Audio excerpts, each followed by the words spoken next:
Keith, it's a pleasure to have you here. Thank you. It's really an honor to be at the event. We were just discussing pre-interview the kind of roles you play. It's very important. One is the area itself, AI. Before we get into policy, AI itself is a huge buzzword. There's so much that can be incorporated into AI.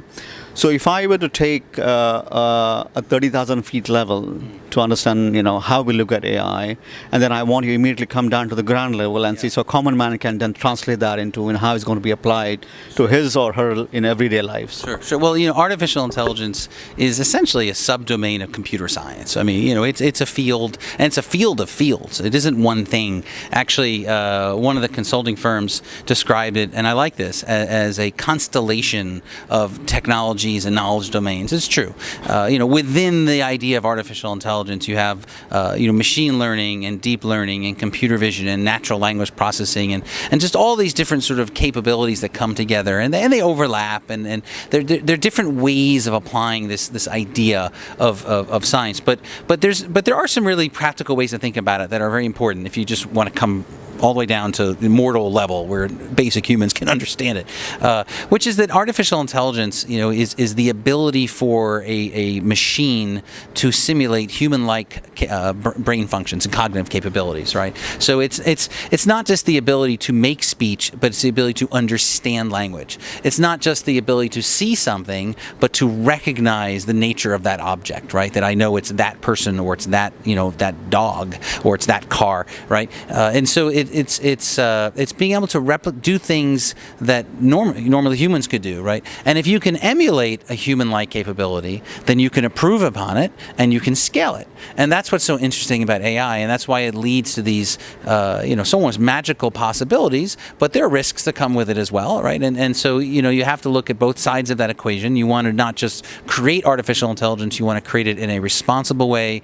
You want to put boundaries around the design of those systems so that they reflect the benefits to humanity and that they're ethical and so forth. So we're going sort of at light speed down these two paths of sort of all these incredible possibilities, but also managing all the risks as well. The next question is, because you sit, in several bodies where people are standardizing across the globe. Policy is an integral part, I feel, not just for AI, but for all organizations and industries. How do you see that evolving? Because there's a lot of players that you have to bring together. Yeah. If you go back to 2016, it's not that long ago. If you go back to 2016, just 6 years ago, there wasn't a country in the world that had a national AI strategy. It just wasn't a priority. It wasn't a thing. That all happened in 2016. So this is a very new chapter in our sort of modern civilization. And so in 2016, at the beginning of the year, the World Economic Forum introduced this idea of the fourth industrial revolution. It was just a white paper, and AI was just a part of that.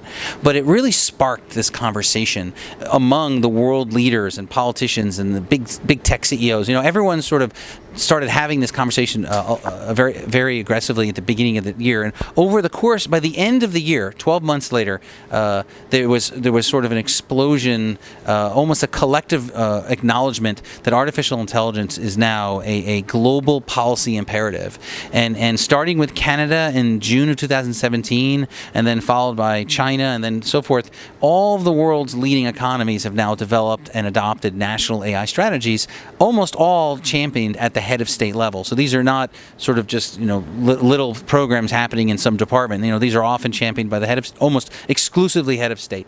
And as a result, the next level of after the strategies were published, then it comes down to implementation.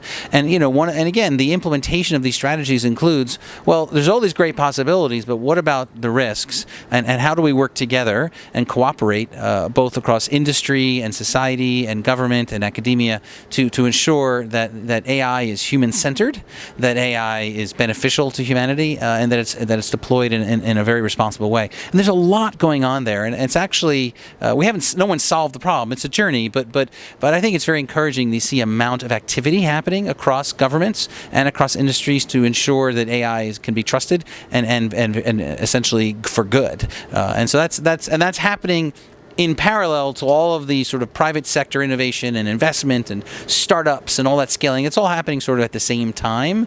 You might want to say, well, shouldn't we get ahead of it first? But that's not typically how it works with innovation. What do you think are some of the fundamentals that need to be put in place for any country that is trying to take a lead in terms of AI development and implementation? Well, that's easy. That's an easy question. The first thing is you have a strategy, right?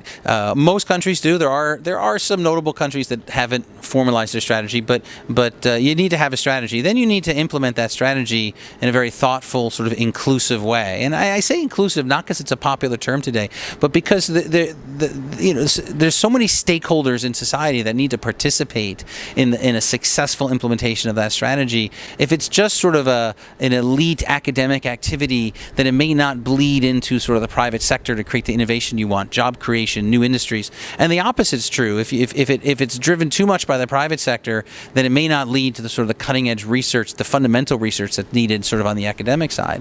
If the government is not actively involved, then you run the real risk that there won't be guardrails and boundaries to some of these technologies. And just as importantly, you want the government, the public sector, all the agencies and ministries within foreign governments to think about how can we leverage this technology to deliver on our mission. How can we better protect citizens from public health threats? How can we better anticipate natural disasters and respond to them when they happen, like hurricanes and fires.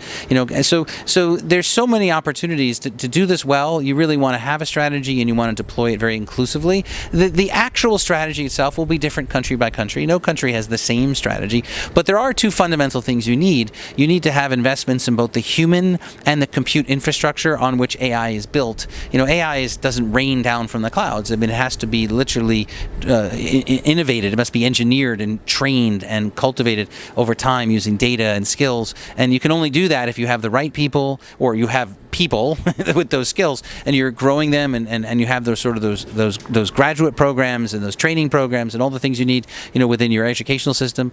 You need to have the data within your country, so you need to have open data policies and governance and ways to sort of share that data, and you need to have world-class infrastructure within your country so that you have sort of the ability to take all that wonderful goodness and then to train models and systems in a cost-effective way within your country.